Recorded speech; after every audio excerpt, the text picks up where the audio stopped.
Heute gibt es kein Rückseite vor. Ausnahmsweise. Vielleicht in den letzten, 30 Videos von Universitango gibt es immer Rückseite vor, Vorseite rück. Diesmal nicht, absichtlich. Heute nicht. Nächstes Mal wieder, aber heute nicht. Und heute haben wir was mehr Lineares gemacht. Eine tolle Sache, die wir heute gemacht haben, war alles im Parallelsystem. Habt ihr bemerkt? Alles im Parallelsystem. Kein Traspié, kein gekreuztes System, nichts. Alles war parallel.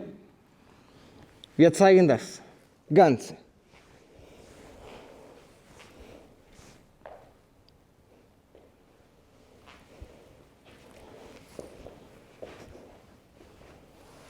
Und gehen. Dazu gibt es einen Bonus. Aber das ist vielleicht in der Mitte des Videos oder vielleicht am Ende des Videos. Keine Ahnung. Muss man einfach das ganze Video sehen. Wir haben heute mit einer ganz einfachen Übung angefangen, wie wir das immer machen. Statt Salida und dieses Quadrado, das wir normalerweise lernen, besonders in Milonga, zack, wir haben diese gleiche Salida gemacht, aber diagonal, so offen, damit wir genug Platz hier haben, außen vorbei zu gehen. Dann wieder die Spur nehmen zur Seite und schließen. Das haben wir dann anders gemacht, rhythmisch. 1, 2, 3. Dazu, wir wechseln einmal noch, aber im einfachen Tempo. Das habe ich erwähnt, weil manche haben heute das gemacht. Tak, tak, tak, tak, öffnen und wiederholen. Tak, tak, tak, tak, tak. Und dazu habe ich erwähnt, dass mal ein tollen Tango-Lehrer und Tango-Tänzer namens Daniel Nacucho hat gesagt in einem Unterricht, das ich auch online gesehen habe, dass man sollte nur von der Körperbewegung erkennen, was dieses Paar in dem Moment tanzt. Also er sagt, jeder Tanz, jeder Stil hat eine bestimmte Dynamik, Körperdynamik, und das sollte man erkennen können. Auch wenn man ein Video schaut ohne Ton, sollte man erkennen. Zum Beispiel, wenn man das macht, würde man sagen, das ist keine Milonga, das ist kein Vals, das ist Tango. Wenn die Dynamik anders ist, zum Beispiel schon wie sie verdoppelt hat, was könnte das sein? Das könnte Vals sein. Es hat eine andere Dynamik. Genau das Gleiche passiert, wenn wir am Platz zu oft wechseln. Was ist das? Nur wenn wir das machen, was könnte das sein? Das könnte Milonga sein. Etwas anderes kann ich mir nicht vorstellen. Ich kann mir nicht vorstellen, im Tango das zu machen. Und das ist, wie das ausgesehen hat, wenn manche das gemacht haben. 1, 2, 3, wechseln, zack. Deswegen, das im Tango passt irgendwie nicht so gut, weil das wie Milonga aussieht. Deswegen, Pause. Und nach der Pause, wir wechseln, wir gehen nach vorne und dann machen wir eine Sacada mit Enganchada. Öffnen, außen, 1, 2, 3, Pause, wechseln, normal gehen nach vorne, aber jetzt, boom, Sacada, Enganchada. Muss man die Enganchada führen? Kann man, muss man nicht. Weil nach dieser Sacada sollte sie selbstverständlich schon erkennen, eine Enganchada. Das sage ich einfach nur so. Das ist Teil von unserem Kurs Leading and Following Secrets. Das könnt ihr hier finden. Und dazu haben wir aber noch 2 weitere Sacadas gemacht. Öffnen, außen. 1, 2, 3, wechseln.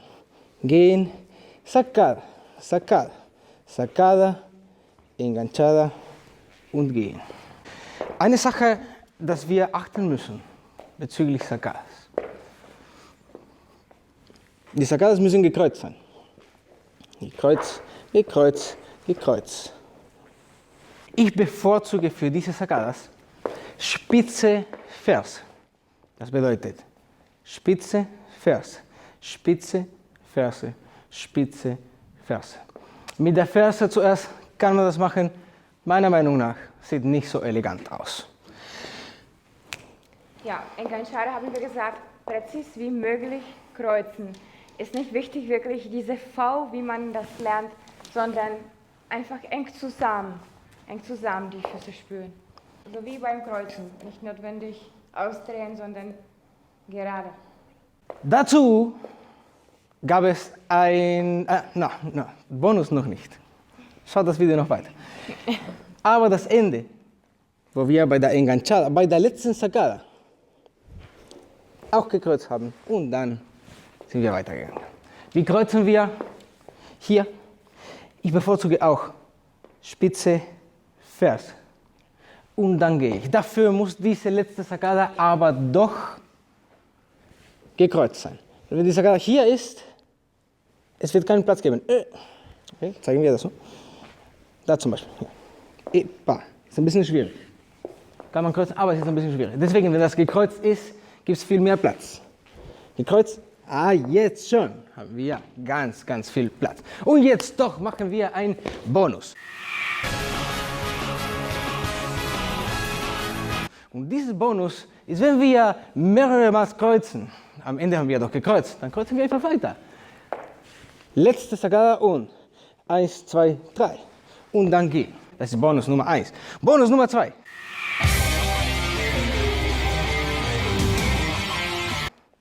Die Frau könnte Verziehung machen. Habe ich jetzt schon gemacht. Also ich habe jetzt die Verzierung gemacht. Normalerweise mache ich nicht. Ich höre sie nur auf. Aber jetzt habe ich ein kleines Bolo. Genau. Aber es gibt eine zweite Möglichkeit und diese Verzierung ist Kreuz, Kreuz, Kreuz, Händenverzierung. und gehen. Bonus Nummer 3.